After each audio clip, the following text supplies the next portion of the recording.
Hello everyone, welcome to ONS channel. आज मैं आपको रियल नंबर्स का सेकंड पार्ट करवा रही हूँ। फर्स्ट वीडियो में मैंने आपको बताया था कि रियल नंबर्स क्या होते हैं एंड उसके बारे में एचसीएफ और एलसीएम कैसे निकालते हैं, नंबर्स का एलसीएम एंड एचसीएफ कैसे निकालते हैं, उसके डिफरेंट क्वेश्चन मैंने करवाए थे। फिर मैंने आपको कहा था कि मैं अगले वीडियो में आपको वर्ड प्रॉब्लम्स के बारे में और रूट 3, रूट 2, रूट 5 इनको कैसे प्रूव करना है कि ये इरेशनल नंबर है, इस तरह से मैं आगे वीडियो में करवाऊंगी। तो आज का जो वीडियो है वो है वर्ड प्रॉब्लम से रिलेटेड और इरेशनल नंबर को कैसे हम प्रूव करें कि ये इरेशनल नंबर है। तो मैंने बताया था रियल नंबर्स में आपको रियल नंबर्स होता है collection of rational and irrational number. Real number जो होता है वो होता है rational and irrational. Rational number and irrational number.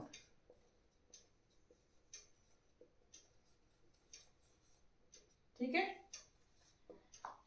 आपको पता है रैशनल नंबर क्या होते हैं। रैशनल नंबर वो नंबर्स होते हैं जो पी अपॉन क्यू के फॉर्म में लिखते हैं। हम थोड़ा सा रिवाइज कर लेती हूँ मैं, ताकि आपको क्वेश्चन करने में कोई प्रॉब्लम ना हो।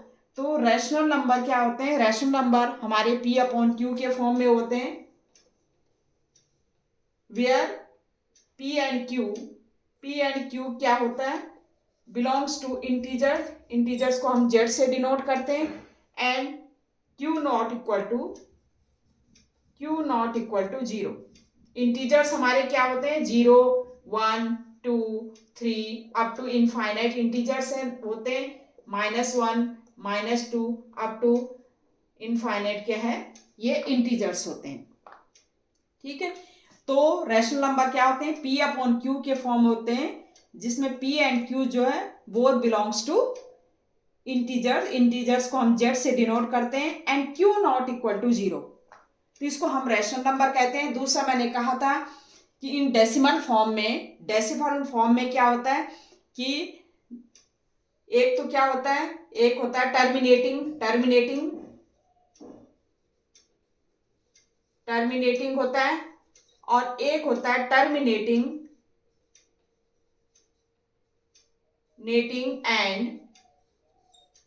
And repeating. Terminating and repeating. Terminating मतलब अगर हम उसको डिवाइड करें तो कंप्लीट डिवाइड हो जाए, 1/2 जैसे हम इसको डिवाइड करें तो 0.5 टर्मिनेट हो जाए, मतलब रिमाइंडर 0 है। ठीक है, दूसरी केस में अगर रिमाइंडर 0 नहीं है, इस तरह से हो रहा है हमारा, जैसे हमारा है 1/3, तो ये हो जाएगा 0.3333। तो इस तरह से हमारा क्या है, ये टर्मिनेट नहीं हो रहा है, एग्जैक्ट डिवाइड नहीं हो रहा है, लेकिन क्या हो रहा है, रिपीट हो रहा है। तो इनको भी हम क्या कहेंगे? रैशनल नंबर कहेंगे।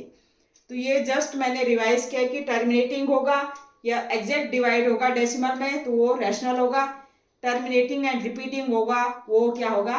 रैशनल होगा। ठीक है, अब आती है आपकी इरेशनल की बात। इरेशनल में मैंने आपको बताया था, इरेशनल नंबर एक तो हम पी अपॉन क्यू के फॉर्म में इरेशनल को नहीं लिख सकते।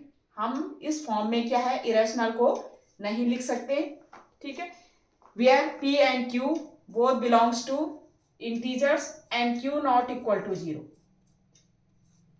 ठीक है, दूसरा केस क्या होता है? एक तो यह है कि इरेशनल नंबर क्या होता है, पी अपॉन क्यू के फॉर्म में नहीं लिख सकते। ठीक है, P Q both belongs to integer and Q not equal to zero. ठीक है, दूसरा केस होता है इन डेसिमल फॉर्म में। इन डेसिमल फॉर्म में क्या होता है, ये नॉन टर्मिनेटिंग होता है। ये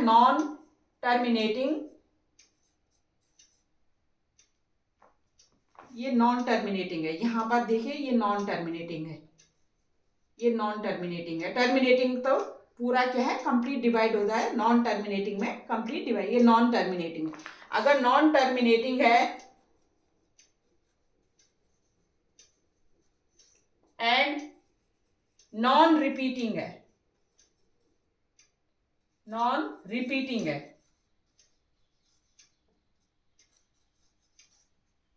ठीक है। अगर टर्मिनेट नहीं हो रहा है, ठीक है, मतलब एग्जैक्ट डिवाइड नहीं हो रहा है और क्या नहीं हो रहा है, रिपीट नहीं हो रहा है, तो उसको हम क्या कहेंगे, इरेशनल नंबर कहेंगे। हमने कहा था non terminating, anti non terminating and non repeating. ठीक है। थर्ड केस क्या होता है, रूट ऑफ क्या है, नेचुरल नंबर या positive integer. Root of natural number या positive integer which is not a perfect square, जो परफेक्ट स्क्वायर नहीं है। मतलब ऐसा नहीं होना चाहिए √4 या √9, इस तरह से नहीं होना चाहिए। क्यों नहीं होना चाहिए, क्योंकि ये परफेक्ट स्क्वायर है। ठीक है। तो ये तो हमारे रैशनल नंबर में आ जाएंगे। लेकिन इरेशनल नंबर में क्या होता है, रूट ऑफ किसके, नेचुरल नंबर या पॉजिटिव इंटीजर के। पॉजिटिव इंटीजर हमारे होते हैं 1 2 3, तो इनका root of 2, root of 3, root of 5, root of 7, ठीक है, या cube root of 2, cube root of 3 या क्यूब रूट ऑफ 5, ये क्या होंगे, ये क्या होंगे, इरेशनल नंबर होते हैं। तो इरेशनल नंबर की कंडीशन क्या, एक तो P/Q के फॉर्म में ना हो, दूसरी कंडीशन अगर नॉन टर्मिनेटिंग है एंड नॉन रिपीट है, नॉन टर्म जैसे इस तरह से हो, जैसे 1.2 3 4 5 6 7, तो ये क्या हो रहा है, ये डेसिमल क्या हो रहा है, ये क्या है, एक तो टर्मिनेट नहीं हो रहा है, दूसरा क्या है, ये रिपीट भी नहीं हो रहा है। ठीक है।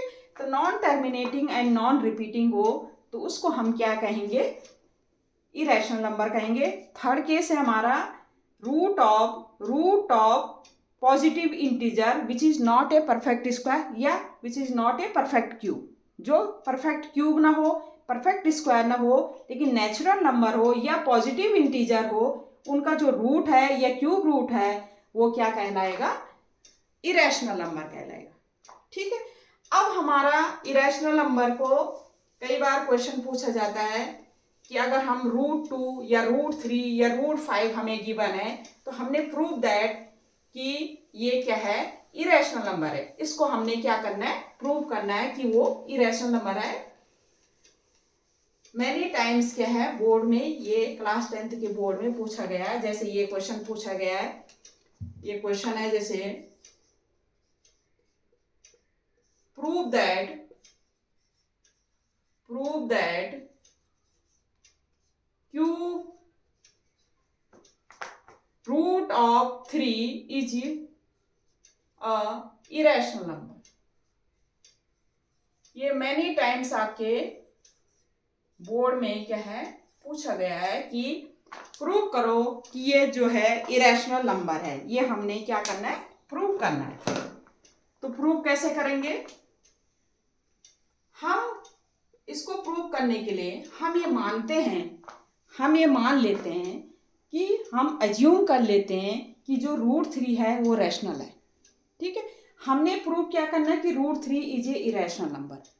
अब हम अज्यूम कर रहे हैं, हम इसका उल्टा अज्यूम कर रहे हैं। क्या अज्यूम कर रहे हैं कि हम कहते हैं कि माना √3 जो है रैशनल नंबर है, तो लेट्स अज्यूम, क्या करते हैं हम, लेट्स अज्यूम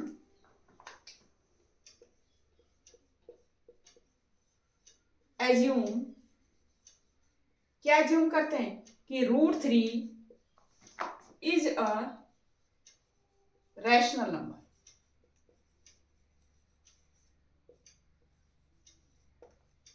ठीक है। ये हम रैशनल नंबर, हम ये अज्यूम कर रहे हैं। अच्छा, हमने √3 ये रैशनल नंबर हमने अज्यूम किया है, इसका मतलब हम क्या कर सकते हैं, √3 को P/Q के फॉर्म में लिख सकते हैं। ठीक है। तो हम क्या कर सकते हैं, therefore you can right √3 P/Q के फॉर्म में लिख सकते हैं। ठीक है भाई, हमने माना है कि √3 रैशनल नंबर है, और रैशनल नंबर को हम क्या है, P/Q, where P and Q both belongs to integer. ठीक है। जहां P/Q क्या है, जहां P/Q क्या है, बिलोंग करता है इंटीजर को, and Q not equal to 0। भाई हमने रैशनल नंबर माना है तो इसका मतलब √3 P/Q की फॉर्म। एंड एक कंडीशन होती है, इनका जो कॉमन फैक्टर हो P एंड क्यू का जो कॉमन फैक्टर हो,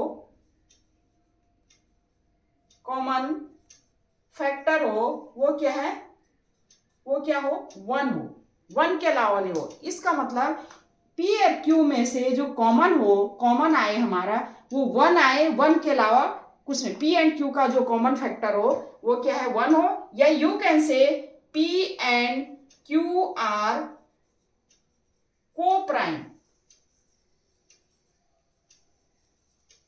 ये हमारी कंडीशन है कि P एंड क्यू आर को प्राइम। मैंने बताया था को प्राइम नंबर कौन नंबर्स होते हैं, ऐसे दो नंबर जिनका कॉमन फैक्टर क्या हो, 1 हो, जिनमें कॉमन क्या है, 1 है। अगर P एंड Q में जो कॉमन आए वो 1 आए, इसका मतलब P and Q R coprime. ठीक है, ये तब होती है जब ये रैशनल नंबर है। ये रैशनल नंबर की कंडीशन हमने ये बताया कि P अपॉन Q के फॉर्म में P Q belongs to integer and Q not equal to 0, but P and Q हमने कहा है कि ये को प्राइम होना चाहिए। को प्राइम मतलब P एंड Q का जो कॉमन फैक्टर है वो 1 है। ठीक है, अब इसको सॉल्व करने का एक तरीका है, इसको स्क्वायरिंग करते हैं both side, squaring both side.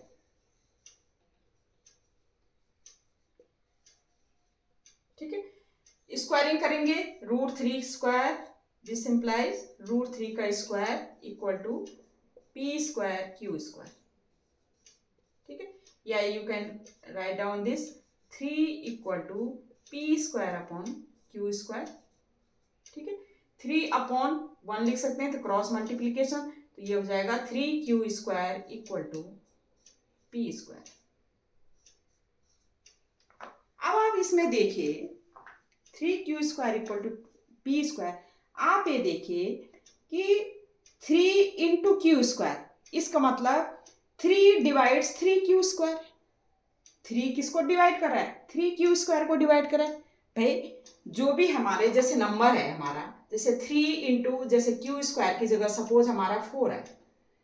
ठीक है, और हम क्या ये 3 से कंप्लीट डिवाइड हो सकता है, हो सकता है, 3 से 3 कैंसिल, ये 4 आ जाएगा। तो इसका मतलब 3Q स्क्वायर को क्या लिख सकते हैं, 3Q square 3 divide 3Q square.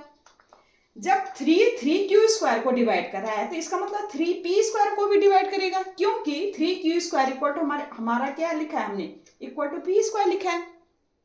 तो हम क्या लिख सकते हैं, इसका मतलब हम लिख सकते हैं कि 3 डिवाइड्स P स्क्वायर। लिख सकते हैं कि नहीं लिख सकते हैं। ठीक है, 3 डिवाइड्स P, क्योंकि हम यहां पर लिखेंगे, हम क्या लिखेंगे, बिकॉज 3 डिवाइड्स 3Q स्क्वायर। भाई जब 3 स्क्वायर को डिवाइड करेगा और 3Q square equal to P square है, इसका मतलब 3 क्या है, P स्क्वायर को भी डिवाइड करेगा। मैंने एग्जांपल देके बता दिया कि जैसे 3Q स्क्वायर को जैसे Q स्क्वायर की जगह जैसे 4 है और 3 इंटू 4 है, तो हमारा 3 डिवाइड कर सकता है इसको। तो हम लिखेंगे कि 3 डिवाइड 3Q स्क्वायर, इसका मतलब है 3 डिवाइड P स्क्वायर। ठीक है, और 3 डिवाइड P स्क्वायर का मतलब है जब 3P स्क्वायर को डिवाइड करेगा, इसका मतलब 3 डिवाइड्स P। भाई 3 डिवाइड P स्क्वायर, ये हमारी एक थ्योरम है कि अगर कोई prime number because 3 is a prime number, अगर कोई प्राइम नंबर P स्क्वायर को डिवाइड करेगा तो वही प्राइम नंबर P को भी डिवाइड करेगा। ये हमारी थ्योरम है। इफ बिकॉज क्या है, because 3 is a prime number, 3 is a prime number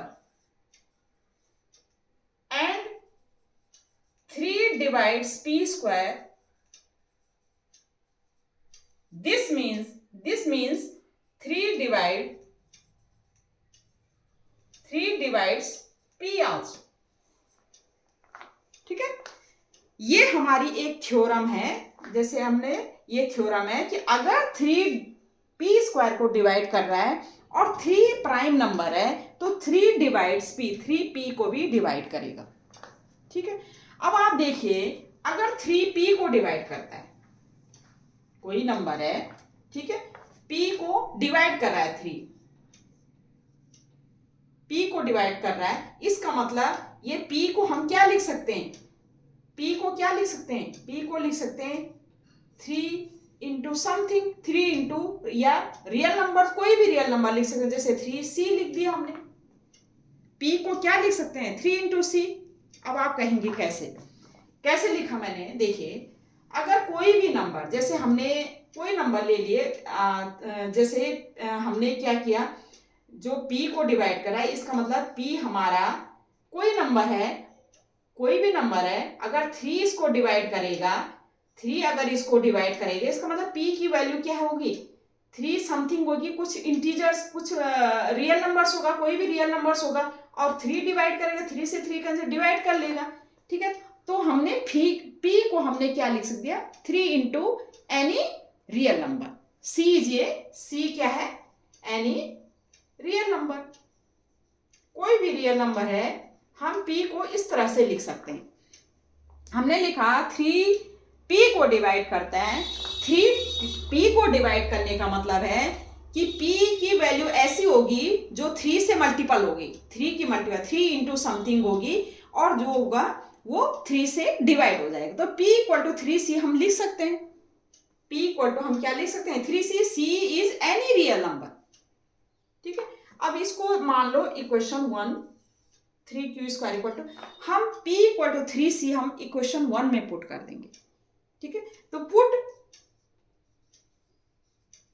p equal to 3c in equation, किसमें पुट करेंगे 1 में पुट कर देंगे, पुट कीजिए तो हमारा आ जाएगा 3q square equal to p की वैल्यू 3c हमने पुट किया, तो 3c का होल स्क्वायर, और ये हो जाएगा 3 3 जा 9, 9c स्क्वायर, ठीक है। 3 से 3 कैंसिल हो गया, 9 कैंसिल हो गया, तो ये हो जाएगा q square equal to 3c square. अब यहां से आप देखिए q square equal to 3c square हमने लिखा है, q स्क्वायर इक्वल टू हमने क्या लिखा है 3c स्क्वायर हमने क्या लिखा है।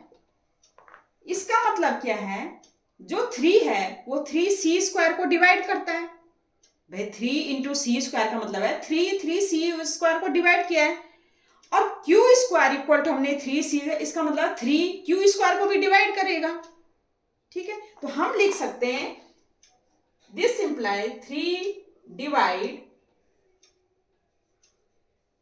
q square. और थ्योरम देखो 3 स्क्वायर को हम लिखेंगे, यहां पर लिखेंगे, हम लिख देंगे, हम क्यों लिखा हमने, क्यों लिखा है, तो हम लिखेंगे बिकॉज 3 डिवाइड्स 3c स्क्वायर। देखो यही वाला रूल हम अपना रहे हैं। हमने क्या किया, ये इसमें जैसे ये किया हमने, ऐसे ही हम इस तरह से लिख सकते हैं कि 3 अगर 3c स्क्वायर को डिवाइड करा है, इसका मतलब 3 डिवाइड q स्क्वायर को भी डिवाइड करा है, क्योंकि 3c स्क्वायर q स्क्वायर के इक्वल है। अब हमारी थ्योरम यह है कि 3 जे प्राइम नंबर अगर वो q स्क्वायर को डिवाइड कर रहा है, इसका मतलब 3 डिवाइड्स q। क्यों, क्या थ्योरम है हमारी थ्योरम क्या है, हमारी थ्योरम है कि इफ 3j प्राइम नंबर, अगर 3 प्राइम नंबर है एंड 3 डिवाइड्स q स्क्वायर, इसका मतलब 3 डिवाइड्स q, ठीक है। ये थ्योरम है हमारी, तो इसका मतलब 3 डिवाइड्स q। अब यहां पर हमने क्या किया था 3 divides p and 3 divides q, 3 जो है p को भी और q को भी डिवाइड कर रहा है, इसका मतलब 3 जो है p एंड q में क्या है, कॉमन है। तो हम लिख सकते हैं, हम इस तरह से लिख सकते हैं, इसको मिटाना पड़ेगा मुझे क्योंकि ये जगह की थोड़ी कमी हो रही है। तो हम क्या लिख सकते हैं 3 divides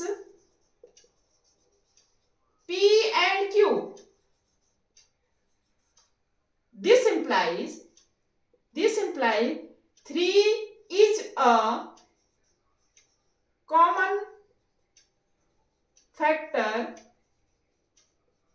of P and Q.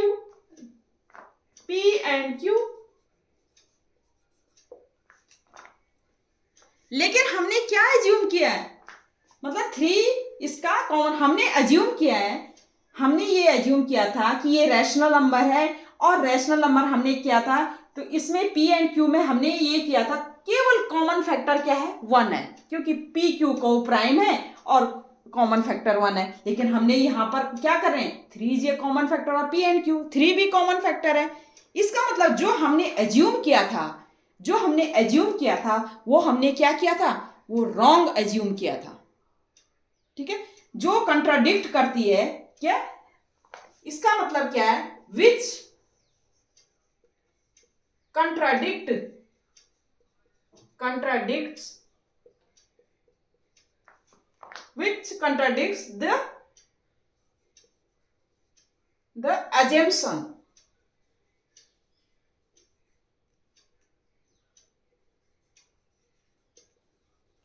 क्या assumption कंट्राडिक्ट करता है, कि हमने क्या किया था, कि √3 इज ए रैशनल नंबर। ठीक है, इसका मतलब this implies √3 is not a rational number but it is a irrational number. देखो भाई, हमने एज्यूम क्या किया था, हमने एज्यूम ये किया था कि √3 रैशनल नंबर है और उसकी कॉमन फैक्टर क्या है, को प्राइम है, मतलब कॉमन फैक्टर ऑलरेडी केवल 1 है।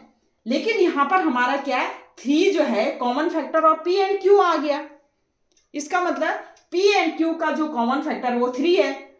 इसका मतलब जो हमने एज्यूम किया था कि P एंड Q का कॉमन फैक्टर ओनली 1 है, वो हमारा क्या है, वो एजम्पशन क्या है, हमारा रॉन्ग है। मतलब जो हमने किया था √3 equal to P upon Q वो रैशनल नंबर है, वो रैशनल नंबर जो हमने एज्यूम किया था वो रॉन्ग एज्यूमशन है। इसका मतलब √3 इज ए इरेशनल नंबर।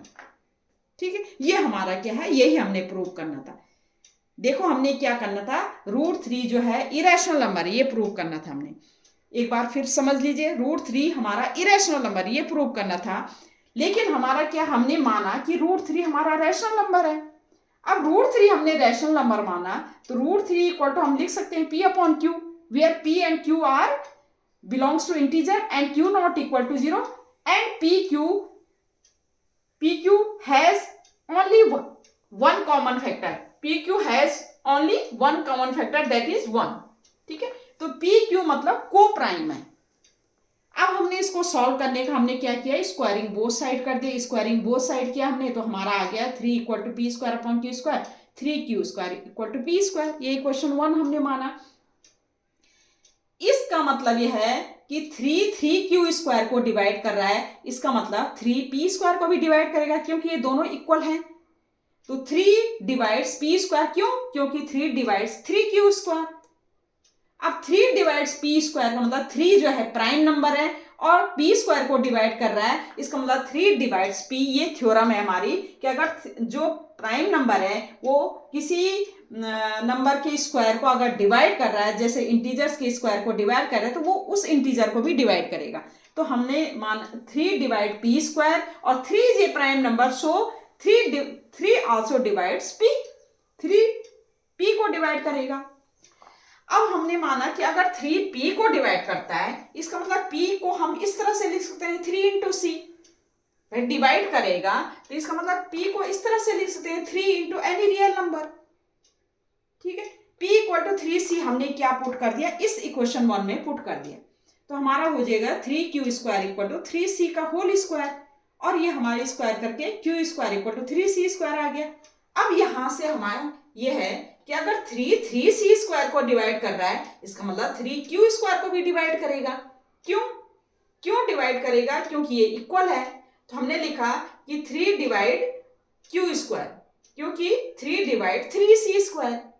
ठीक है, अब 3 डिवाइड Q², तो इसका मतलब 3 डिवाइड कर रहा है Q को, क्योंकि 3 is a prime number and 3 divide Q², तो इसका मतलब 3 डिवाइड्स Q, 3 डिवाइड्स Q। अब 3 डिवाइड्स Q, 3 यहां पर हमने प्रूव किया था कि 3 divide P and 3 divides Q, 3 divides Q, इसका मतलब 3 divides P and Q both. Divide करने का मतलब है 3 जो है common factor of P and Q, common factor 3 is a common factor of P and Q, लेकिन हमने माना था कि जो P Q का कॉमन फैक्टर ओनली 1 है।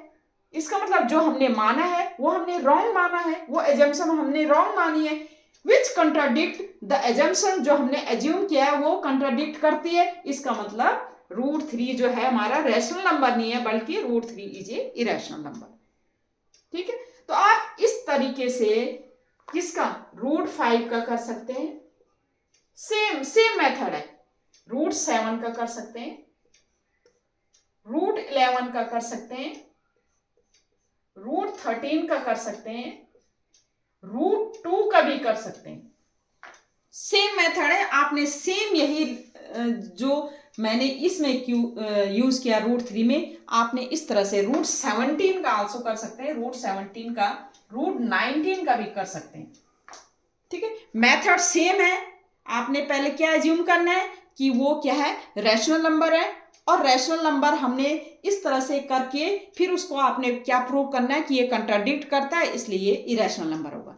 तो इस तरह से आप √2, √5, √7, √11, √13, √17, √19, √23, ठीक है, जो जितने भी आपके वो होंगे प्राइम नंबर्स, उनके क्या है आप क्या कर सकते हैं, प्रूव कर सकते हैं कि ये क्या है, ये इरेशनल नंबर है। ठीक है, तो ये कई बार, ये तो मोस्टली आपके कई बार पूछा गया है √3। ये तो मैंने शॉर्ट्स में भी डाल रखा है, आप शॉर्ट्स में भी दे सकते हैं। ठीक है, तो ये इस तरह से आप प्रूव कर सकते हैं। नेक्स्ट क्वेश्चन है हमारा, एक इस टाइप का क्वेश्चन आता है, जैसे ऐसा है, prove that 2√3/5 is irrational number. ठीक है, ये हमने प्रूव करना है। कैसे प्रूव करेंगे, वही सेम मेथड। लेट्स assume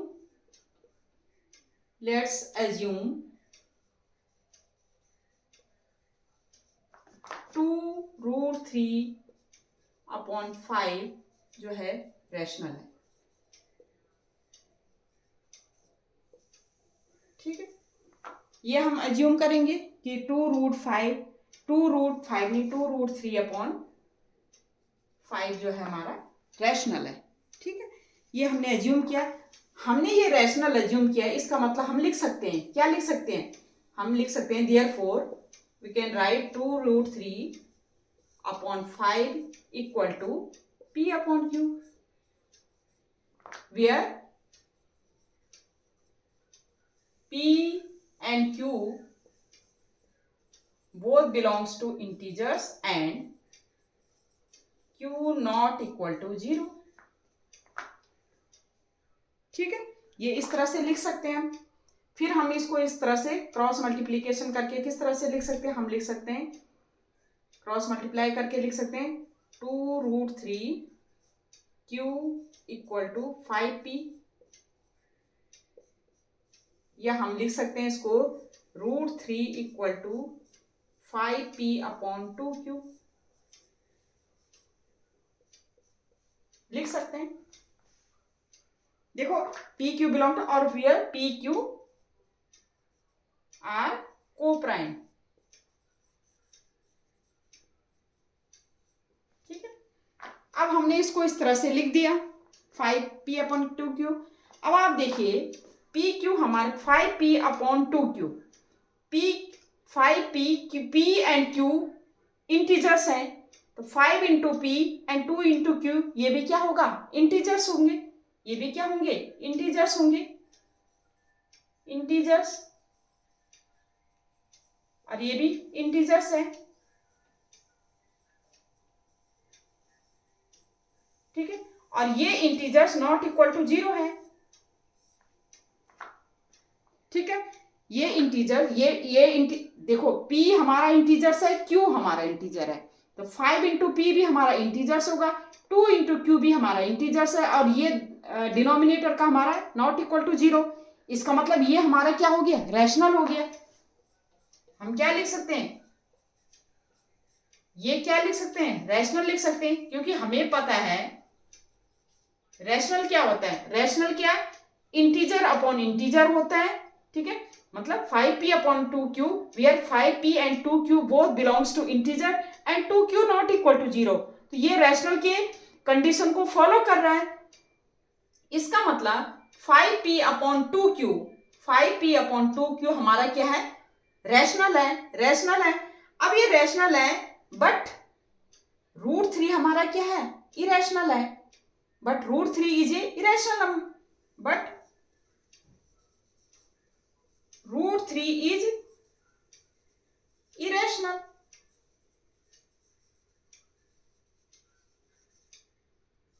ठीक है। अब √3 हमारा इरेशनल है, तो √3 इक्वल टू रैशनल हमारा क्या, this is impossible, this is contradict, it contradict. ये जो इक्वेशन 1 है, equation 1 contradict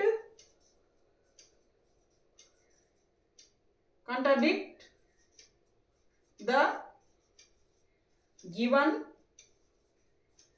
assumption।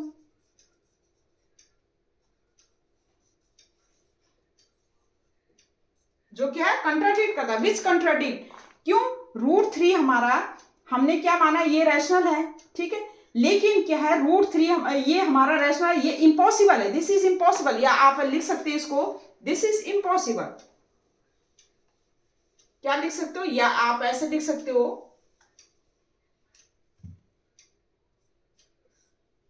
It is impossible.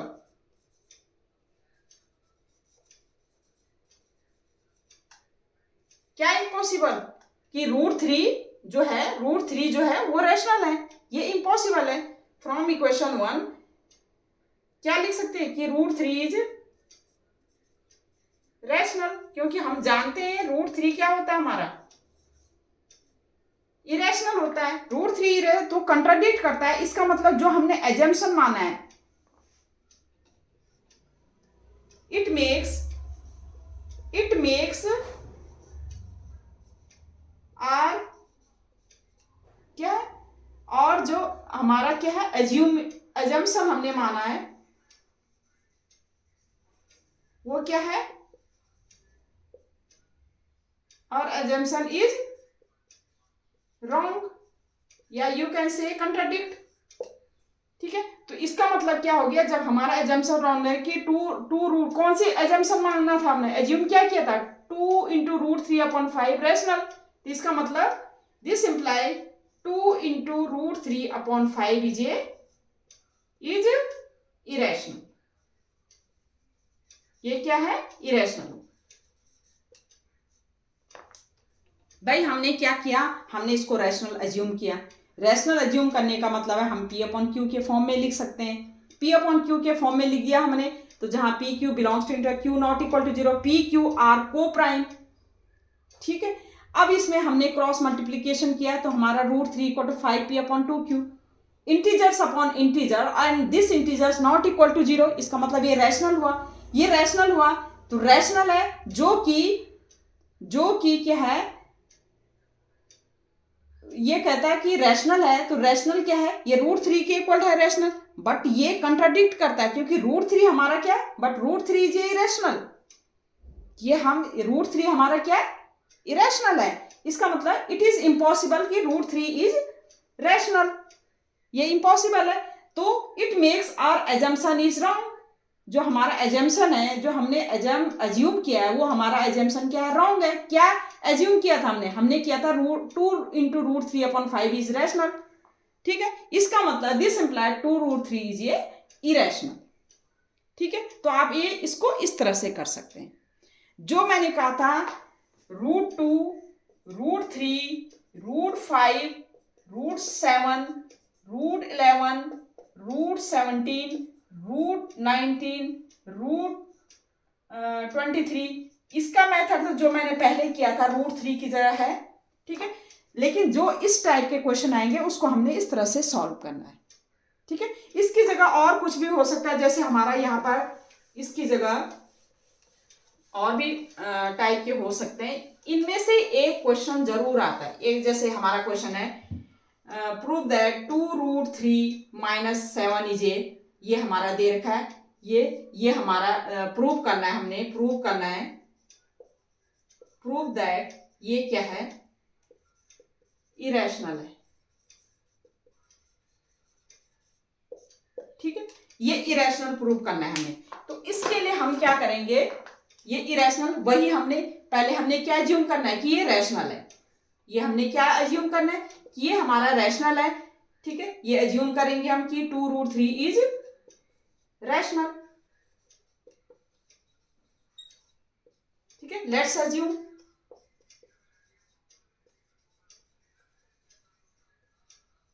ये रैशनल है, इसका मतलब इसको क्या लिख सकते हैं, therefore we can write this 2√3 minus 7 equal to p upon q के फॉर्म में, where p and q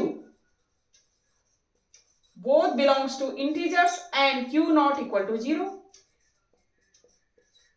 ठीक है, and p q are co-prime, p and q are co-prime, लिख सकते हैं। अब इसको सॉल्व कीजिए आप, तो ये हो जाएगा 2√3 equal to p upon q plus 7 लिख सकते हैं। इसका मतलब इसको 2 को इधर ले जाए, यहां पर q एलसीएम लेके, तो ये हो जाएगा p प्लस 7q, या आप लिख सकते हैं √3 इक्वल टू 2 इस साइड ले जाएंगे, p plus 7q upon 2q लिख सकते हैं। अब आप यहां पर देखिए p एंड q इंटीजर्स है। ठीक है, 7 से इंटीजर्स को मल्टीप्लाई किया है तो ये इंटीजर्स आएगा, दिस प्लस दिस इंटीजर्स, ये इंटीजर्स होगा, ये भी इंटीजर्स है, हमारा q integer, q into 2 integers है, इंटीजर्स अपॉन इंटीजर, और denominator not equal to 0, integers upon integers and denominator not equal to 0। इसका मतलब ये क्या हो जाएगा, रैशनल हो जाएगा। भाई रैशनल की कंडीशन क्या है, रैशनल की डेफिनेशन क्या है कि p अपॉन क्यू के इंटीजर्स अपॉन इंटीजर्स के फॉर्म में होना चाहिए और डिनोमिनेटर का इंटीजर्स नॉट इक्वल टू 0 होना चाहिए, तो वो हमारा रैशनल कहलाता है। अब ये रैशनल है बट √3 इज इरेशनल, वही सेम वो आ गई जैसे हमने इसमें किया कि √3 जब इरेशनल है तो ये इम्पॉसिबल है कि √3 रैशनल हो, ये इम्पॉसिबल है। ठीक है, इसका मतलब ये √3 हमारा, हमें क्या है, हमें पता है √3 क्या है, इरेशनल है, लेकिन हमने क्या किया कि ये रैशनल है। इसका मतलब जो हमने अज्यूम किया था वो हमारा क्या है, हमने रॉन्ग अज्यूम किया था। जब हमने ये रॉन्ग अज्यूम किया, इसका मतलब ये क्या कह सकते हैं हम, ये क्या है, इरेशनल है। हम लिख सकते हैं कि √3 इज इरेशनल, बट आप लिख लीजिए इसको, बट √3 इज इरेशनल। ठीक है, this means it makes our assumption is wrong, हमारा जो एजम्पशन है, जो हमने अज्यूम किया था वो रॉन्ग है। इसका मतलब है this imply 2√3 minus 7 is a irrational. ठीक है, तो आप इस तरह से ये इरेशनल प्रूव कर सकते हैं। कैसे करना है आपने, ये तो मैंने आपको सेम मेथड बताया था, और ये हम इस तरह से सॉल्व करके हम इनका यूज करके इसमें इस तरह से कर सकते हैं। कुछ भी हो सकता है, 2√5 प्लस 7, इसको भी आपने करना है, जैसे इसको भी इस तरह से आप सॉल्व करके बाय यूजिंग, फिर इनका यूज करके √5 जो है हमारा इरेशनल है, तो हम इस तरह से इसको भी इरेशनल प्रूव कर सकते हैं। ठीक है, तो जनरली हमारे उसमें एग्जाम में या तो √3 आता है कई बार, या √11 आता है, या √7 आता है, इसको हमने क्या करना है, इरेशनल प्रूव करना है।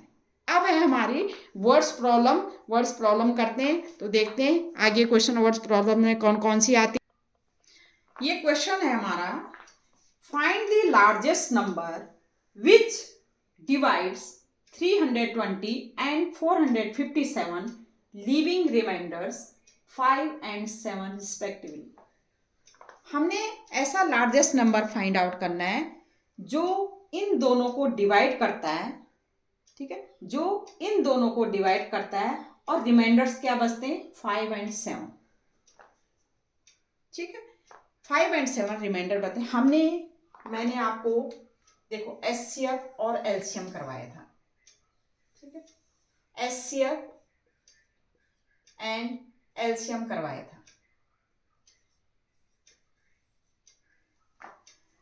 जिन नंबर्स का एलसीएम, जैसे मैं सपोज हमारे पास जैसे दो नंबर है, एक 20 है, 16 है, और ये हमारे पास 20 है, दो नंबर से इनका हमने एचसीएफ फाइंड आउट करना है। तो एचसीएफ मैंने कहा था क्या करेंगे, इसका प्राइम फैक्टराइजेशन करेंगे।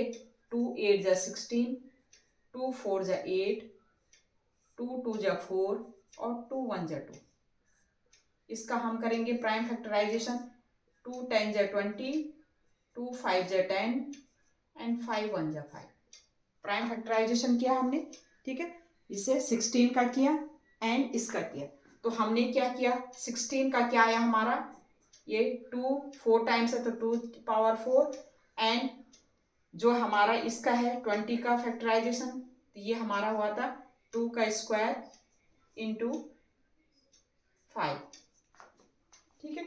हमारा एचसीएफ क्या आएगा, एचसीएफ हमारा क्या आएगा, जो भी कॉमन फैक्टर होगा, देखो जो भी कॉमन फैक्टर इसमें होगा, जो भी कॉमन फैक्टर होगा उसका क्या है, लोएस्ट पावर। कॉमन फैक्टर क्या है, 2 है, 2 का लोएस्ट पावर, 2 का लोएस्ट पावर क्या होगा, 2 का स्क्वायर। ये हमारा आ गया था 4। अगर हम इसका एलसीएम निकालें तो एलसीएम क्या होगा, जितने भी प्राइम फैक्टर हैं उनके हाईएस्ट पावर, प्राइम फैक्टर कौन कौन से, 2 है, 2 का हाईएस्ट पावर 2 की पावर 4, और दूसरा क्या है, प्राइम फैक्टर दोनों में क्या है, 5 है, तो 5 की पावर 1, तो ये हो जाएगा 2 2 जा 4 2 जा 8, 2 2 जा 4 2 जा 8 2 जा 16 5 जा 80, 16 5 जा 80, ठीक है। अब ये एलसीएम आ गया, एचसीएफ जितना भी एचसीएफ आएगा, ध्यान देना जरा, जितना भी एचसीएफ आएगा ये एचसीएफ जो है इन दोनों को कंप्लीट डिवाइड करेगा। एचसीएफ इन दोनों को कंप्लीट डिवाइड करेगा। देखो एचसीएफ 4 आया, 4 से 16 को डिवाइड कर सकते हैं, 4 4 जा 16, ये 20 है, 4 5 जा 20। मतलब जिन दो नंबर का हमने एचसीएफ निकाला है वो एचसीएफ उन 2 नंबर्स को कंप्लीट डिवाइड करता है। एक बात ध्यान, दूसरी एलसीएम में क्या होता है, एलसीएम में क्या होता है, जितना एलसीएम आएगा वो दोनों नंबर इस एलसीएम को जस्ट अपोजिट हो जाता है, ये दोनों नंबर इस एलसीएम को कंप्लीट डिवाइड करेंगे। ये 16 से ये 16 5 जा 80 और 12 24 जा 80। इसका मतलब एलसीएम जितना आएगा, एलसीएम क्या होता है, एलसीएम जितना आएगा वो ये दोनों नंबर से एग्जैक्टली या कंप्लीट डिवाइड हो जाएंगे, और जो एचसीएफ आएगा एचसीएफ से क्या है, ये दोनों नंबर कंप्लीट डिवाइड हो जाएंगे। ये हमने यहां पर यूज करना है। अब आप देखिए ये क्वेश्चन है, find the largest number which divide 320 and 457। एक ऐसा नंबर है जो दो नंबर्स को डिवाइड कर रहा है। देखो ये एचसीएफ की बात हो रही है, जो एचसीएफ होता है वो दो नंबर्स को डिवाइड करता है। हमने ऐसा लार्जेस्ट नंबर फाइंड आउट करना है जो इन दोनों नंबर को डिवाइड करे, इन दोनों नंबर को डिवाइड करें, लेकिन रिमाइंडर कितना आ रहा है, पहले केस में 5 आ रहा है, दूसरे उसमें 7 आ रहा है। कोई नंबर होगा, कोई नंबर है, सपोज वो एक्स नंबर है, वो 320 को डिवाइड करता है, तो रिमाइंडर हमारा कितना आया, रिमाइंडर हमारा कितना आ रहा है, 5 आ रहा है। नंबर है वो 457 को डिवाइड कर रहा है, रिमाइंडर हमारा कितना आ रहा है, रिमाइंडर हमारा कितना आ रहा है, 7 आ रहा है। रिमाइंडर हमारा कितना आ रहा है, 7 आ रहा है। ठीक है, मतलब कोई नंबर हमने ऐसा फाइंड आउट करना है जो दोनों को डिवाइड कर रहा है, जो दोनों को डिवाइड कर रहा है, लेकिन उनका रिमाइंडर कितना आ रहा है, 5 आ रहा है, रिमाइंडर कितना आ रहा है, 7 आ रहा है। हम क्या करें कि रिमाइंडर हमारा 5 ना आए या रिमाइंडर हमारा 7 ना आए, हम क्या करेंगे, हम क्या करें, अगर हम इन 320 में से 5 माइनस करें, 320 में से 5 माइनस करें तो हमारा कितना आ जाएगा, 315 आ जाएगा। 457 में से 7 माइनस करें तो हमारा 450 आ जाएगा। इसका मतलब अब ये नंबर हमारे इन दोनों नंबर को एग्जैक्ट डिवाइड कर लेंगे, मतलब अब हमारा कोई रिमाइंडर नहीं आएगा क्योंकि हमने रिमाइंडर क्या कर दिए, माइनस कर दिए। ध्यान से सुनना, ये क्या है, हमने क्या है कि कोई लार्जेस्ट नंबर हमने फाइंड आउट करना है जो इन दोनों को डिवाइड कर रहा है और रिमाइंडर इतने बच रहे हैं, 5 और 7 बच रहा है। इसका मतलब अगर हम इन नंबर से 5 को माइनस करें इतना और इस नंबर से 7 को माइनस करें इतना आ गया। अगर इन दोनों नंबर को अब हम डिवाइड करें x से डिवाइड, जो नंबर है हमने x माना है, x से डिवाइड करें तो वो कंप्लीट डिवाइड हो जाएगा, अब कोई रिमाइंडर नहीं बचेगा। ठीक है, तो हम क्या करेंगे, 320 और 457 में से उनकी रिमाइंडर को क्या करेंगे, माइनस कर देंगे। माइनस करके अब हमने इन दोनों नंबर को x से डिवाइड करना है। इसका मतलब इन दोनों नंबर का हमने क्या निकालना है, एचसीएफ निकालना है। देखो एचसीएफ ही दोनों नंबर को क्या करता है, डिवाइड करता है। तो हमने क्या करना है, इन दोनों नंबर से क्या करना है, 5 और 7 रिमाइंडर को माइनस करके जो नंबर्स आएगा उन नंबर्स का क्या निकालना है, हमने एचसीएफ निकालना है। तो हम क्या कर सकते हैं, हम लिखेंगे the largest number is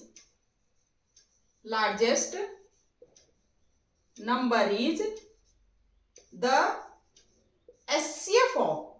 HCF of किसका, 320 माइनस किसका, हमने रिमाइंडर माइनस किया 5 एंड दूसरा क्या है 457, क्या रिमाइंडर करना है -7, इनका हमने एचसीएफ निकालना है। तो वो लार्जेस्ट नंबर हमारा आ जाएगा। तो ये हो जाएगा हमारा एचसीएफ ऑफ किसका, 315 एंड 450 का एलसीएम। ठीक है, अब इसका वही हम प्राइम फैक्टराइजेशन करेंगे, 315 का प्राइम फैक्टराइजेशन करेंगे। ये हो जाएगा हमारा 5 6 जा 30, 5 1 जा 5, ये हो गया हमारा आगे ये हमें 5 से भी नहीं होगा, 7 से भी नहीं होगा, कंप्लीट डिवाइड करना है। 3 1 जा 3, ये हमारा 320 था ना, हाँ 5 6 जा 30 एंड और सॉरी 5 6 जा 30, 5 3 जा है हमारा, देखिए 5 6 जा 30, 1 इधर, 5 3 जा 15 और ये 3 2 जा 6, 3 1 जा 3, 3 7 जा 21 और 7 1 जा 7। ये प्राइम फैक्टराइजेशन हो गया। हम 450 को भी कर सकते हैं प्राइम फैक्टराइजेशन। ये क्या करेंगे, ये 3 से हो जाएगा, 3 1 जा 3, 3 5 जा 15, 0, 3 5 जा 15, ये 0, 5 10 जा 50, 5 2 जा 10 एंड 2 1 जा 2। तो ये हमारा हो गया 315 का क्या आया, 315 का क्या आएगा, 3 स्क्वायर इंटू 5 इंटू 7। ठीक है, और ये किसका आया, 450 का कितना आया, ये आया हमारा 3 का स्क्वायर, 5 का स्क्वायर एंड 2 1 टाइम है। अब हमने एचसीएफ निकालना है किसका, इनका एचसीएफ निकालना है, 315 एंड 450 का एचसीएफ निकालना है। ये हो जाएगा हमारा, जो कॉमन टर्म है उनकी लोएस्ट पावर, जो कॉमन टर्म है उनके एचसीएफ में जो कॉमन हो रहा है, कॉमन टर्म है उनकी लोएस्ट पावर। अब इसमें 3 स्क्वायर है, 3 स्क्वायर है तो 3 स्क्वायर ही करेंगे। ठीक है, दूसरा क्या है, 5 है, 5 इसका लोएस्ट पावर कौन सी है, 5 की पावर 1, तो ये इंटू 5 करेंगे।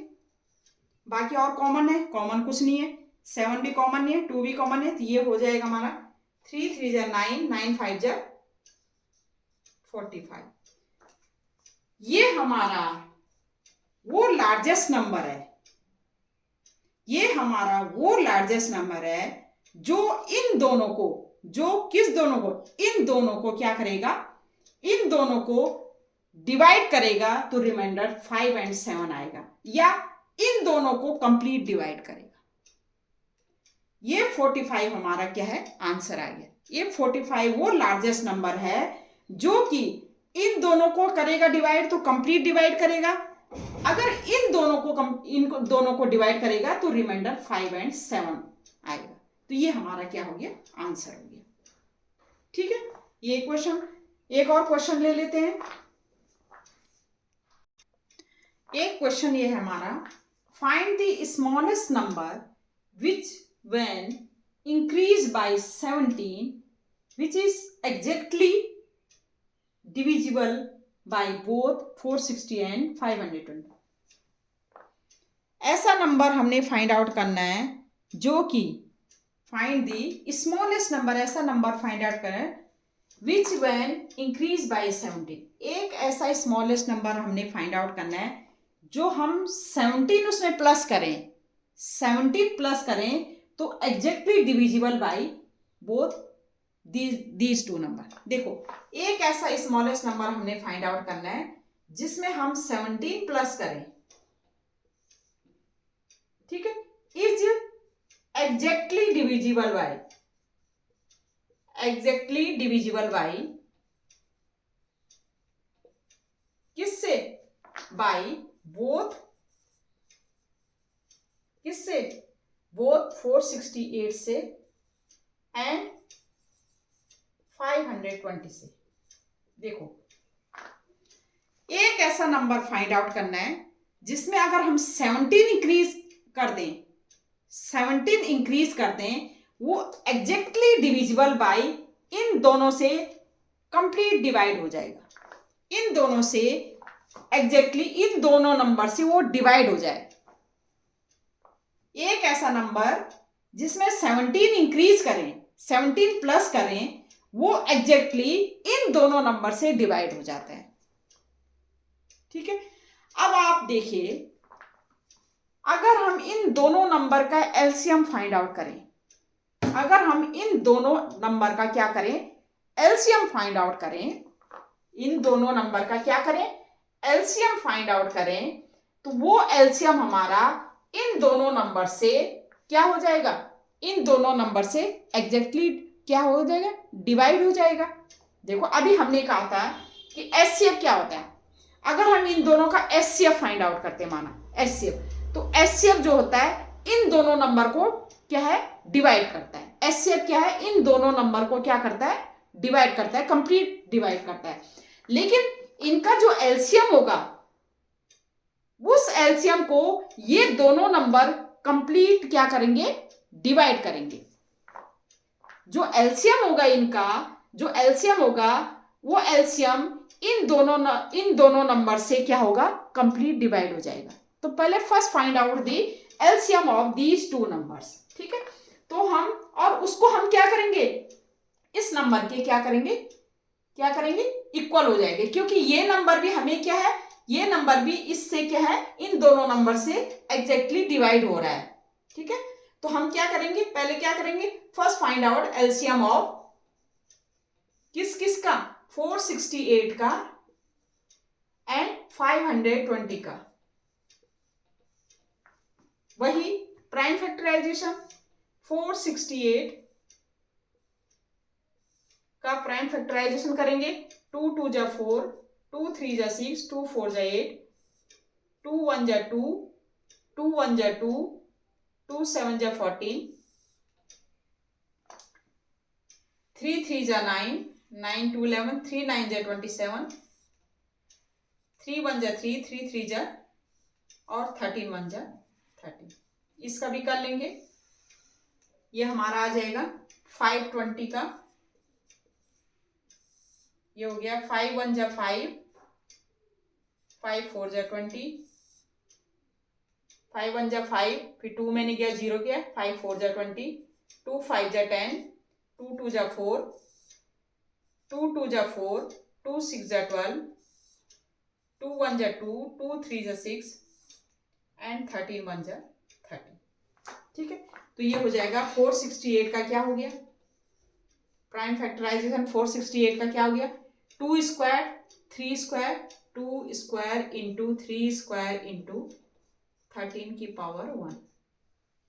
ऐसे 520 का क्या हो गया हमारा, 5 कितने टाइम्स है, 2 का क्या पहले क्या आएगा, 2 का क्यूब इंटू 3 कितना है, 3 नहीं है, और 5 का इंटू 30। ठीक है, एलसीएम ऑफ दिस कितना होता है 468 एंड 520 का एलसीएम क्या होगा, क्या है, प्रोडक्ट ऑफ प्राइम फैक्टर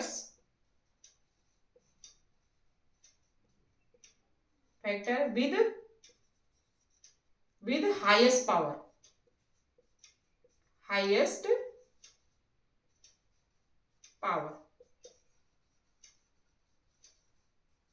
ठीक है, ये क्या हो जाएगा, ये 2 है, 2 का हाईएस्ट पावर क्या है, 2 क्यूब लेंगे इंटू 3 है, 3 का स्क्वायर है तो 3 का स्क्वायर इंटू, इसमें कॉमन नहीं लेना है, जितने भी प्राइम फैक्टर्स हैं सबको लेना है, इंटू 5 इंटू 13, जितने भी प्राइम फैक्टर्स हैं सबको लेना है। ये 2 है तो इसका हाईएस्ट पावर ले लेंगे, 3 स्क्वायर है, यहाँ पर 3 कुछ नहीं है तो 3 स्क्वायर ले लेंगे, 5 है, यहाँ पर 5 नहीं है तो 5 ले लेंगे, और 13 का 13 ले लेंगे। ठीक है, वैसे हम क्या करते हैं, देखो कई बार क्या करते हैं हम, जैसे 3 स्क्वायर नहीं है तो यहाँ 3 की पावर 0 कंफ्यूजन वो करने के लिए, और 5 की पावर 0, तो इनका हाईएस्ट पावर लेते हैं। तो ये करने की जरूरत नहीं है, अब आप सीख गए हो कि कैसे एलसीएम और एचसीएफ आपने फाइंड आउट करना है। क्या करना है, एलसीएम के लिए क्या, एचसीएफ के लिए क्या करना है, जो भी कॉमन होगा उनका लोएस्ट पावर लेना है। जैसे 2 है तो 2 का लोएस्ट पावर लेना है, ठीक है, जो 13 है 13 का लोएस्ट पावर लेना है, ये एचसीएफ में करना है। एलसीएम में क्या करना है, एलसीएम में जितने भी प्राइम फैक्टर्स होंगे उनका प्रोडक्ट लेना है, लेकिन जो कॉमन आ रहे हैं उनकी हाईएस्ट पावर लेना है। जैसे 2 स्क्वायर है, 2 क्यूब है तो 2 क्यूब ले लेंगे, 3 स्क्वायर है, इधर कुछ नहीं है तो 3 स्क्वायर ले लेंगे, क्योंकि सारे प्राइम फैक्टर्स लेने हैं आपने। 5 है, 5 इधर भी नहीं है तो 5 ले लेंगे। 13 है, 13 क्या है, कॉमन क्या है, 13 की पावर क्या है, 1 है, ये भी 1 है, तो ये हमारा 13, ये हो जाएगा 2 2 जा 4 2 जा 8 3 3 जा 9 इंटू 5 इंटू 13, ये हो जाएगा 8 9 जा 72 इंटू 13 72 इंटू 13 5 जा 65। ठीक है, अब इसको मल्टीप्लाई कर दीजिए, 72 एंड 65 को, 5 2 जा 10 1 5 7 जा 35 प्लस 1 36 6 2 जा 12 1 एंड 6 7 जा 42 42 43, ये हो गया 0 6 2 8 एंड 3 3 6 4 6 8 0, ये आ गया आपका 4 6 8 0। ये ऐसा नंबर है जो इन दोनों नंबर से एग्जैक्टली डिवाइड हो जाता है। ये ऐसा नंबर है जो इन दोनों से एग्जैक्टली डिवाइड हो जाता है, ये हमने एलसीएम फाइंड आउट किया।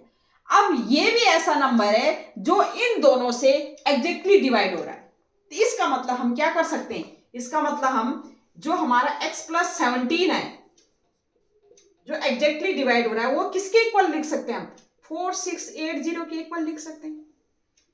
यहां से हम x फाइंड आउट करेंगे, 4680 माइनस 70, ये हो जाएगा 10 माइनस 7 3, और ये हो जाएगा 7 माइनस 1 6। ये नंबर जो है, जो x नंबर है, जो ये नंबर है, ये स्मॉलेस्ट जो नंबर है, अगर उसमें 17 हम इंक्रीज करेंगे तो वो नंबर हमारे 468 है 520 से हमारा एग्जैक्ट डिवाइड हो जाएगा, और ये हमारा क्या हो जाएगा, आंसर हो जाएगा। ठीक है, तो ये हमने फाइंड आउट करना था कि वो स्मॉलेस्ट नंबर जिसमें 17 इंक्रीज करें, 17 इंक्रीज करने के बाद वो कंप्लीट या एग्जैक्टली डिविजिबल डिवाइड हो जाएगा 468 एंड 500। एग्जैक्ट डिवाइड का मतलब रिमाइंडर हमारा क्या आएगा, 0 आएगा, तो 468 एंड 520 से डिवाइड हो जाएगा। तो हमने x फाइंड आउट करना, वो नंबर फाइंड आउट है, हमने लिया कि वो नंबर x है, उसमें 17 ऐड किया, is exactly divisible by these 2 numbers. अब जब एग्जैक्टली इन 2 नंबर से डिवाइड हो जाएगा तो हमने क्या किया, पहले इन दोनों नंबर का एलसीएम लिया, क्योंकि एलसीएम ही ऐसा नंबर होता है दोनों नंबर्स का एलसीएम ही ऐसा है जो इन दोनों नंबर से एग्जैक्ट डिवाइड हो जाएगा। तो हमने पहले क्या किया, इनका एलसीएम लिया, एलसीएम जितना आया उसको हमने x प्लस 17 के इक्वल रख दिया। x प्लस 17 के इक्वल रखने से वो नंबर हमारा x इक्वल टू आ गया, वो नंबर आ गया, और यही नंबर हमने क्या करना था, फाइंड आउट करना था। ठीक है, नेक्स्ट क्वेश्चन, एक और क्वेश्चन ले लेते हैं। एक क्वेश्चन है हमारे पास, ये है वर्ड प्रॉब्लम्स है। ठीक है, पहले वर्ड प्रॉब्लम जो भी क्वेश्चन आएगा आपने इसको ढंग से आपने रीड करना है और एनालाइज करना है, एनालिसिस करना है, इसका एनालिसिस करके तब आपने इसको क्वेश्चन करना है। ठीक है, क्या एलसीएम निकालना है इसमें या एचसीएफ निकालना है हमने इसमें, पहले इसको एनालाइज करना है आपने। तो ये है question, in a seminar the number of participant in Hindi, English and mathematics are 60, 84 and 108 respectively. कोई सेमिनार हो रहा है, उसमें जो पार्टिसिपेंट्स हैं हमारे हिंदी के हैं, इंग्लिश के हैं, मैथमेटिक्स के। हिंदी के हैं 60, इंग्लिश के हैं 84 एंड 108 जो है मैथमेटिक्स के हैं। ठीक है, हमने क्या फाइंड आउट करना है, इस सेमिनार में इतने पार्टिसिपेंट ने क्या करना है, पार्टिसिपेट करना है। अब हमने क्या करना है, find the minimum number of rooms required. हमने मिनिमम नंबर्स ऑफ रूम हमने फाइंड आउट करना है। If in each room the same number of participant are to be seated and all of them being in the same subject. देखो, हमने number of rooms find out करना है कि इन participant को हमने वहां बैठाना है रूम्स में। तो नंबर ऑफ मिनिमम रूम्स हमने फाइंड आउट करना है, और उसमें कंडीशन क्या लगी है कि ईच रूम में क्या है, सेम नंबर ऑफ पार्टिसिपेंट है। ईच रूम में क्या है, सेम नंबर ऑफ पार्टिसिपेंट है और सेम सब्जेक्ट के। Same number of participant in each room में, सेम नंबर ऑफ पार्टिसिपेंट है और सेम सब्जेक्ट के। अब आप देखिए इसमें ये पार्टिसिपेंट कितने, 60, 84 और 108। ठीक है, हमने क्या करना है, अब हमने यहां पर ये देखना है कि मतलब कितने पार्टिसिपेंट हम एक रूम में बैठाएंगे। सेम नंबर ऑफ पार्टिसिपेंट बिठाना है, तो कितने नंबर ऑफ पार्टिसिपेंट एक रूम में हमने बिठाने। ठीक है, तो उतने मतलब हमने एक रूम में कितने पार्टिसिपेंट बिठाने, पहले हम ये फाइंड आउट करेंगे। ठीक है, और हमें टोटल नंबर ऑफ रूम्स कितने चाहिए। अब आप देखियो कैंडिडेट कितने, 60 हैं, 84 हैं और 108 है। ठीक है, तो कितने नंबर ऑफ पार्टिसिपेंट हम, अब एक रूम में हम देखो 108 तो बैठा नहीं सकते। ठीक है, हम इक्वल हमने बैठाने, इसका मतलब हमारा क्या है, इनका अगर हम देखो एलसीएम अगर हम निकालें तो इनसे क्या हो जाएगा, ज्यादा आएगा। एलसीएम तो ज्यादा ही आता है ना, एलसीएम अगर ज्यादा आता है तो ज्यादा लोग तो नहीं बैठा पाएंगे, हम ज्यादा पार्टिसिपेंट तो नहीं बैठा पाएंगे। हमने क्या है, इनसे कम ही पार्टिसिपेंट बैठाएंगे, तो इसका मतलब हम इनका क्या करेंगे, एचसीएफ निकालेंगे। ये ध्यान देना है, यहाँ पर क्या ध्यान देना है, हमने एनालिसिस करना है कि भाई इतने पार्टिसिपेंट्स हैं और एक रूम में कितने, मतलब इनसे कम ही पार्टिसिपेंट बैठेंगे, इसका मतलब इनका क्या करेंगे, हम एचसीएफ निकालेंगे। ठीक है, मतलब इनमें से इनका एचसीएफ निकाले, मतलब इनका जो कॉमन फैक्टर होगा, जो कॉमन हमने ऐसे highest common factor, highest common हमने निकालने जो कि इन तीनों को क्या करें, इक्वली डिवाइड कर दें। तो हम क्या करेंगे, इनका एचसीएफ निकालेंगे। ठीक है, क्योंकि इनसे ज्यादा जो हमें, अगर सपोज इनसे ज्यादा अगर हम कहें कि अगर ज्यादा हमने निकालते हैं तो मल्टीपल होता है, एलसीएम निकालते हैं। ठीक है, जब अगर इन नंबर से हमें ज्यादा अगर हमें निकालना है, लेकिन इन नंबर से हमें कम निकालना है, तो हम क्या करेंगे, एचसीएफ निकालेंगे। ठीक है, तो हम क्या करेंगे, टोटल नंबर ऑफ पार्टिसिपेंट कितने करेंगे, नंबर ऑफ पार्टिसिपेंट। ठीक है, तो नंबर ऑफ पार्टिसिपेंट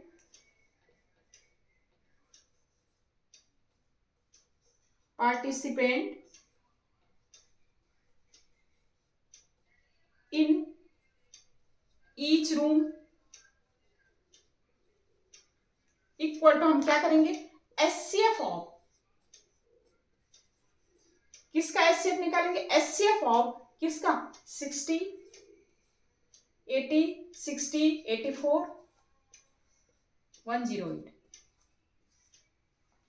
देखो इसमें कंफ्यूज मत करना, पहले जो भी क्वेश्चन है उसको ढंग से पढ़ना है, उसको एनालाइज करना है कि क्या हमें हमें गिवन है। हमें गिवन है कि यहाँ पर इंग्लिश, मैथ्स और हिंदी के पार्टिसिपेंट्स हैं, अलग अलग पार्टिसिपेंट हैं, उनको हमने रूम में एडजस्ट करना है। कंडीशन हमारी ये है कि हमारे जो रूम हैं उनमें जो पार्टिसिपेंट आएंगे वो इक्वल नंबर में आएंगे, इक्वल पार्टिसिपेंट आएंगे, मतलब ये नहीं कि किसी में कम किसी में ज़्यादा, नहीं, ऐसे नहीं, इक्वल उसमें आएंगे। दूसरी चीज़, वो जो पार्टिसिपेंट होंगे वो सेम सब्जेक्ट के होंगे, जैसे एक रूम में हमने मैथ्स के बैठा लिए, एक रूम में हिंदी, इस टाइप के हमें हो। तो हमने क्या करना है कि हमने रूम्स फाइंड आउट करने हैं। तो रूम्स क्या, हमने क्या है, कम, मतलब हमने इतने पार्टिसिपेंट बैठाए हैं तो इनसे ज़्यादा तो नहीं बैठा सकते, इनसे कम ही, मतलब इक्वल नंबर में बैठाएंगे तो कुछ कम ही होगा। तो इसका मतलब यहाँ पर हमने क्या करना है, हाईएस्ट कॉमन फैक्टर एचसीएफ निकालना है। ठीक है, अब इनका एचसीएफ निकाल सकते हैं आप। तो 60 का क्या फैक्टराइजेशन करेंगे तो ये हो जाएगा 2 3 जा 6, 2 15 जा एंड 3 5 जा 15, 5 1 जा 5। प्राइम फैक्टराइजेशन करेंगे, इसका भी प्राइम फैक्टराइजेशन करेंगे।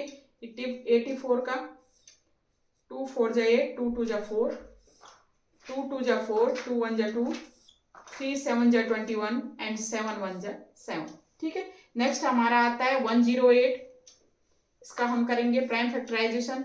ये हो जाएगा 2 5 जा 10, 2 4 जा 8, 2 2 जा 4 एंड 2 7 जा 14, 3 9 जा 27, 3 3 जा 9 और 3 1 जा 3। अब हमें पता है क्या है, ये है हमारा 60 का क्या लिख किया हमने, 60 का हमारा क्या है 2 स्क्वायर एंड 2 स्क्वायर इंटू 3 5 लिख सकते हैं, 3 इंटू 5। नेक्स्ट हमारा क्या है 84 का प्राइम फैक्टराइजेशन हम लिख सकते हैं 2 स्क्वायर इंटू 3 इंटू 7। नेक्स्ट हमारा है 108 का हमारा prime factorization 2 square into 3 cube. ठीक है, अब इसमें मैंने कहा था हाईएस्ट कॉमन फैक्टर कैसे निकालें, एचसीएफ कैसे निकालेंगे। एचसीएफ क्या करेंगे, जो भी कॉमन होगा इसमें उसकी लोएस्ट पावर, ये कॉमन हमारा क्या है, तीनों में 2 2 आ रहे हैं, 2 2 2, इनकी लोएस्ट पावर क्या है स्क्वायर, तो 2 स्क्वायर इंटू, ठीक है, ये 3 कॉमन आ रहे हैं तीनों में, 3 का जो लोएस्ट पावर है 3 की पावर 1। ठीक है, बाकी कॉमन आ रहा है, बाकी तीनों में कॉमन नहीं आ रहा है क्योंकि 5 एक में है, दूसरे में नहीं है, 7 एक में है, दूसरे में नहीं है। ठीक है, तो ये हो जाएगा हमारा 2 2 जा 4, 3 जा 12। 12 क्या आएगा हमारा, ये 12 आ गया एचसीएफ। 12 क्या है, पार्टिसिपेंट्स हैं।